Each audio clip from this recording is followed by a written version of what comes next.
Bismillahirrahmanirrahim. Assalamualaikum warahmatullahi wabarakatuh. Sejumlah 6 bilion 300 juta dolar Brunei dicadangkan bagi belanjawan negara tahun kewangan 2026-2027. Anggaran belanjawan dirangka untuk meneruskan usaha kerajaan dalam merealisasikan Awasan Brunei 2035 selain memastikan keupayaan negara untuk mengekalkan kestabilan makroekonomi dan kedayatahanan fiskal. Sebelum mendengarkan pembentangan belanjawan negara, pelbagai isu dibahaskan pada hari ketiga mesyuarat pertama dari musim permesyuaratan ke-22 Majlis Mesyuarat Negara bersidang kemarin. Antara pertanyaan jawab lisan yang dibangkitkan oleh ahli-ahli yang berhormat termasuk jalan raya dan keselamatan di lapangan terbang antarabangsa Brunei.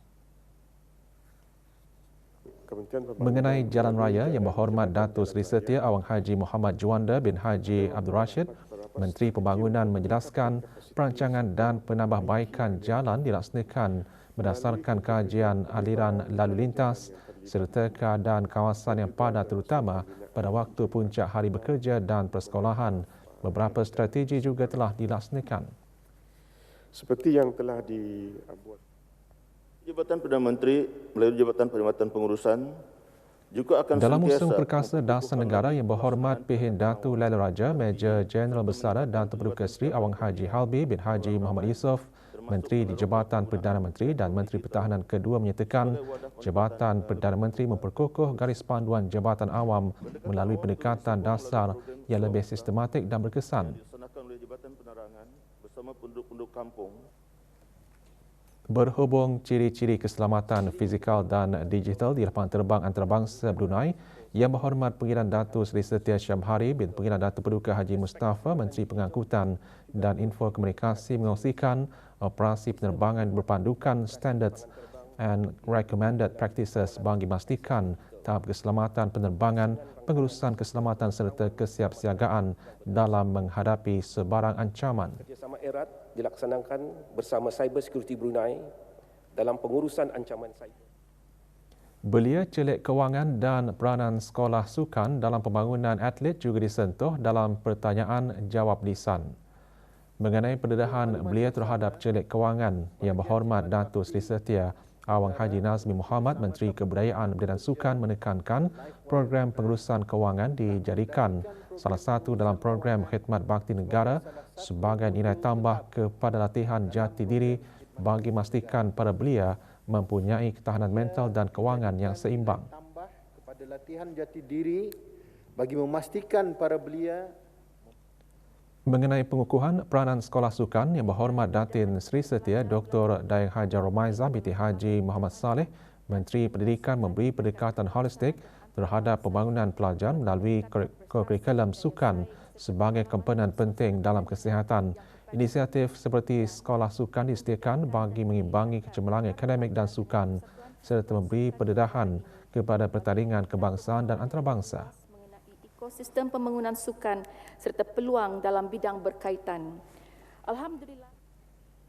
Mengenai hala tuju pendidikan negara, Yang Berhormat Datin Seri Setia Dr. Daeng Haji Romaizah binti Haji Muhammad Saleh, Menteri Pendidikan, dalam kenyataannya menjelaskan 3 fokus utama pendidikan negara iaitu pekerjaan masa hadapan, kemahiran abad ke-21 dan transformasi teknologi atau digital dalam pendidikan. Ia selaras dengan 4 tumpuan utama pendidikan negara. Literasi digital dengan AI merentas semua bidang pengajian di institusi pengajian tinggi awam dan TVET bagi memastikan graduan mempunyai asas digital yang kukuh. Kedua, mentransformasi kaedah pembelajaran melalui pendekatan project-based dan real-life problem solving untuk memperkukuh pemikiran kritis dan kolaborasi. Ketiga, mengukuhkan integrasi dengan industri melalui latihan industri yang lebih tersusun dan berstruktur bagi meningkatkan kesiapsiagaan graduan serta mengurangkan mismatch dalam pasaran pekerjaan. Dan keempat, membentuk graduan yang berdaya tahan dan berjiwa keusahawanan yang inovatif sebagai job creators yang mampu menjana nilai dalam ekonomi yang kompetitif.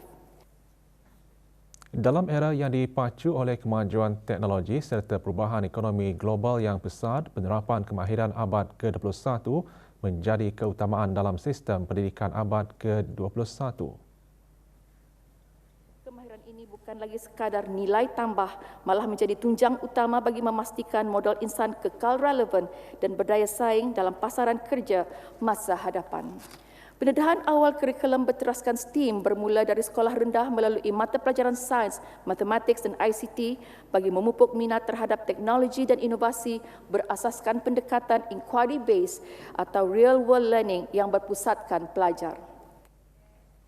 Ketika membentangkan rang undang-undang yang bergelar suatu akta untuk membekalkan sejumlah wang dari kumpulan wang yang disatukan bagi perkhidmatan tahun kewangan 2026-2027 dan untuk memperuntukkan wang yang tersebut itu bagi maksud-maksud tertentu, Menteri di Jabatan Perdana Menteri dan Menteri Kewangan dan Ekonomi kedua menjelaskan tema belanjawan bagi tempoh 5 tahun bermula tahun kewangan 2026-2027 hingga tahun 2030-2031 adalah bersama menjayakan Wawasan Brunei 2035.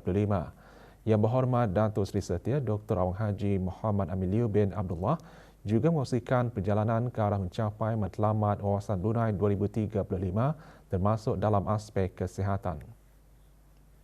Berdasarkan data pada tahun 2024, jangka hayat ketika lahir mencapai sekitar 79.1 tahun, menandakan peningkatan berterusan dalam akses penjagaan kesihatan dan kualiti hidup. Kadar kematian bayi pula kekal rendah, dianggarkan 11.4 bagi setiap 1,000 kelahiran, menunjukkan keberkesanan program imunisasi, penjagaan antenatal dan neonatal serta rawatan awal penyakit. Kadar kematian kanak-kanak bawah 5 tahun juga berada pada tahap terkawal, iaitu sekitar 14 bagi setiap 1,000 kelahiran, memperlihatkan kejayaan intervensi kesihatan bersepadu untuk kanak-kanak dan ibu. Selain daripada itu, negara Brunei Darussalam juga terus memberi penekanan kepada kualiti hidup, kebajikan dan kesejahteraan rakyat. Turut dikongsikan langkah strategik kerajaan selaras dengan Economic Blueprint negara Brunei Darussalam bagi mengurangkan kebergantungan kepada sektor minyak dan gas serta mempelbagaikan sumber pertumbuhan. Usaha ini menumpukan kepada pembangunan ekosistem perniagaan yang berdaya saing melalui pemerkasaan, perusahaan tempatan, berproduktiviti tinggi, penarikan pelaburan langsung asing bernilai tambah, serta pengukuhan perusahaan mikro kecil dan sederhana ataupun PMKS bagi mewujudkan peluang pekerjaan berkualiti. Pelaksanaan ini disokong oleh pembangunan moda insan, infrastruktur yang mampan, kelestarian alam sekitar, serta tadbir urus yang cekap dan dipercayai. Pembangunan ekonomi kekal sebagai fokus utama kerana ia bukan sahaja meningkatkan hasil pendapatan, malah juga mewujudkan peluang pekerjaan di sektor swasta yang sekaligus memperkukuh asas sosio-ekonomi secara menyeluruh. Mengenai tema belanjawan bagi tahun kewangan 2026-2027, 3 keutamaan baharu diberi fokus. Memperkukuh kestabilan fiskal dan tadbir urus kewangan. Fokus pertama belanjawan ini adalah untuk memperkukuh kestabilan fiskal negara. Keutama belanjawan kedua adalah untuk memperkasa ekonomi melalui transformasi dan inovasi. Fokus kedua belanjawan ini memberi tumpuan kepada usaha memperkukuh asas ekonomi negara melalui permodernan, keperbagaian dan inovasi. Fokus belanjawan yang ketiga adalah menjamin kelestarian sosial dan pembangunan masa hadapan. Fokus ketiga ini memberi penekanan kepada pembangunan sosial ekonomi yang seimbang dan menyeluruh dalam dengan matlamat membina masyarakat yang berdaya tahan, sejahtera dan inklusif. Menteri di Jabatan Perdana Menteri dan Menteri Kewangan dan Ekonomi kedua juga membentangkan usul ketetapan kumpulan wang kemajuan iaitu perbelanjaan sebanyak 480 juta dolar Brunei untuk maksud-maksud tertentu. Setakat 2 Mac 2026, 30 projek telah siap dilaksanakan, manakala 78 projek dalam pelaksanaan. Projek-projek yang siap antaranya adalah projek-projek yang mendukung kluster pendidikan, kemajuan sosial, perumahan, mengukuhkan kelestarian alam sekitar, mengukuhkan sekuriti makanan dan bagi memajukan industri perancangan. Dewan menangguhkan sidangnya kemarin dan akan disambung pukul 9.30 pagi ini. Kementerian Halih Agama lewat petang kemarin mengadakan majlis penyerahan anggaran wang zakat menjelang Hari Raya. Diadakan di Masjid Hasanah Bolkiah Kampung Mentiri, majlis diselajurkan dengan majlis khatam Al-Quran bagi pegawai dan kaki tangan lelaki kementerian berkenaan. Juga diadakan tadabbur Al-Quran. Lebih $32,000 Brunei wang zakat diagihkan kepada 100 orang asnaf fakir miskin dan 20 orang asnaf mu'alaf dari daerah Brunei dan Muara. Penyerahan agihan wang zakat disempurnakan oleh Yang Berhormat PH Perdana Khatib Datuk Paduka Seri Setia Ustaz Awang Haji Badruddin bin Pengarah Datuk Paduka Awang Haji Othman, Menteri Halih Agama. Selain itu, lebih $2 juta Brunei diperuntukkan oleh Majlis Ugama Islam Brunei bagi agihan zakat wang tunai kepada asnaf fakir miskin dan mu'alaf menjelang Hari Raya Aidilfitri tahun ini. Peruntukan tersebut adalah hasil daripada kutipan zakat fitrah dan zakat harta sepanjang tahun 2025 yang keseluruhannya berjumlah $21,406,174.99. Daripada jumlah itu, lebih $1 juta akan diagihkan kepada lebih 14,000 orang asnaf fakir miskin, manakala lebih $1 juta juga akan diagihkan kepada lebih 2,000 orang asnaf mu'alaf.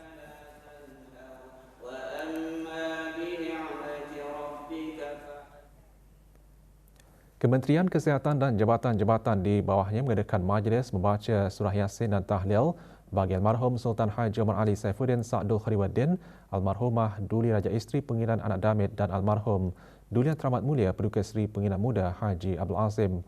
Mengetahui rombongan Yang Berhormat Datuk Seri Setia Dr. Awang Haji Muhammad Isham bin Haji Jaafar Menteri Kesihatan. Majlis diisikan dengan bacaan surah Yasin dan bacaan tahlil beramai-ramai. Majlis berlangsung di Kubah Makam Diraja.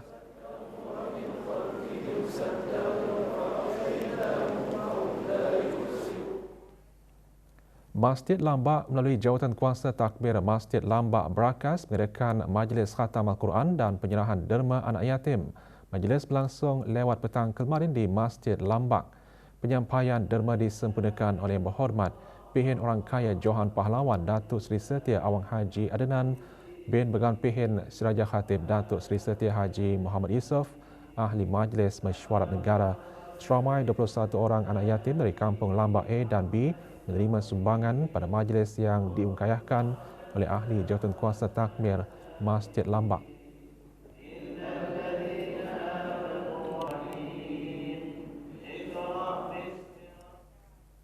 Majlis Khatam Al-Quran juga diadakan oleh Masjid Kampung Bonot.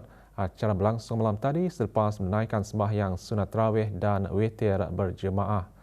Juga diadakan penyampaian derma kepada 21 orang anak yatim yang tinggal di sekitar masjid berkenaan. Penyampaiannya disempurnakan oleh Awang Ahmad Husaini bin Haji Mohsin, penghulu Mukim Kilanas. Pusat Dakwah Islamiah lewat petang kemarin mengadakan majlis khatam Al-Quran bersama mu'alaf. Anjuran Pusat Dakwah Islamiah dikendalikan oleh Bahagian Pembangunan Mu'alaf Kebajikan Mu'alaf dengan kerjasama unit dakwah daerah-daerah. Majlis diadakan di Balai Ibadat Kampung Sibut, daerah Temburong. Selain mengajak para mu'alaf untuk bersama-sama menghayati bulan Ramadan melalui pengisian aktiviti-aktiviti keagamaan, majlis juga dihasrat dapat mengeratkan lagi hubungan silaturahim antara warga Pusat Dakwah Islamiah dan para mu'alaf.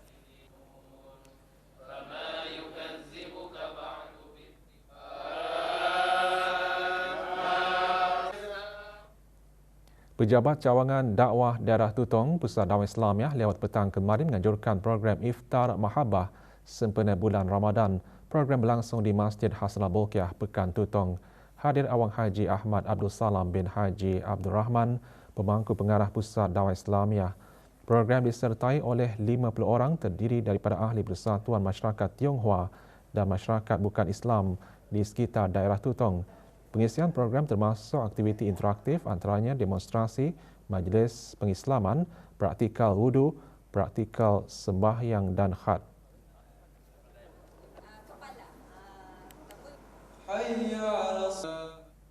Majlis Perundingan Kampung Merunggol dengan kerjasama pengarah urusan City Neon Displays and Construction Sdn Bhd dan rakan-rakan memeriahkan majlis penyampaian sumbangan derma anak yatim dan berbuka puasa bersama warga emas Kampung Merunggol.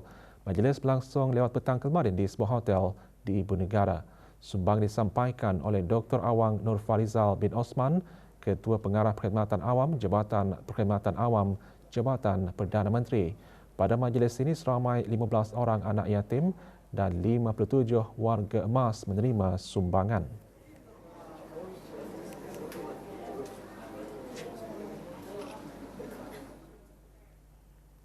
Suasana Mentari Engineering Services lewat petang kemarin mengadakan majlis berbuka puasa bersama anak-anak yatim.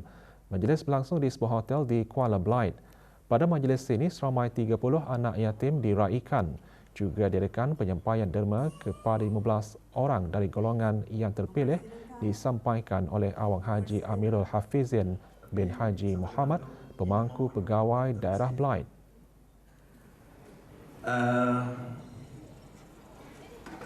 Berbuka puasa pakai merimit.